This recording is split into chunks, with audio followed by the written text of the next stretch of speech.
C'est-à-dire que pour lire un tableau, il faut non seulement connaître ses tableaux, ses écrits, ses dires, mais il faut aussi connaître sa vie intime, sa vie familiale, sa vie personnelle. Eh bien, qui était donc René Magritte?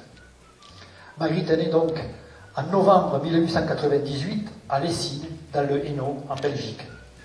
Il était le deuxième enfant d'une famille de 3. Une famille tout à fait simple, traditionnelle, catholique. Un père artisan tailleur et une mère modiste. Y a-t-il une relation entre le mot et son image?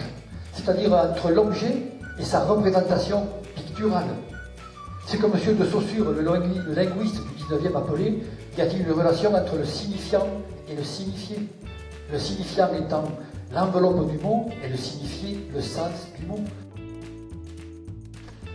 Recherche de la vérité. Eh bien, regardez bien, vous avez une fenêtre qui s'ouvre sur l'horizon, un poisson qui se cache dans l'ombre d'un mur. Est-ce que je pense ce que je vois?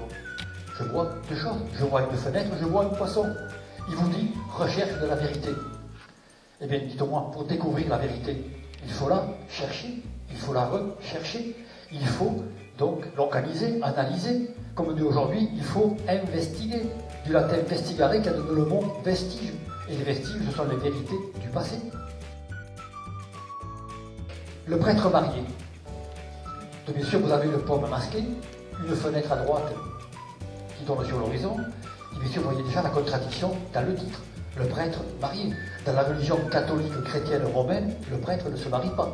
Depuis le concile de 1135, le concile de Latran, qui a interdit le mariage des prêtres.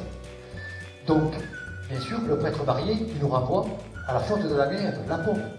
Et cette pomme, elle est masquée. Pourquoi elle est masquée? Parce que la vérité, elle est toujours cachée. Le viol. Alors maintenant, pourquoi le viol? Parce que le problème, il est là. Pour nous, spectateurs, il faut trouver des idées. Imaginons des solutions. Je vous propose, je vous suggère 3 idées.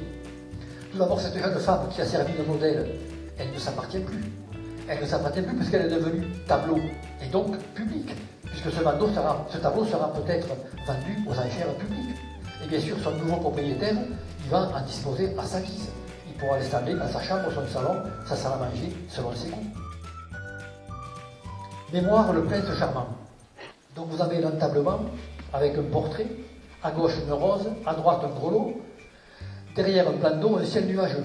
Et vous regardez la contradiction, vous l'avez dans le titre. Mémoire, le prince charmant. La mémoire, c'est du domaine du passé. Quand on commémore un événement, on refait remonter cet événement à la surface de sa pensée.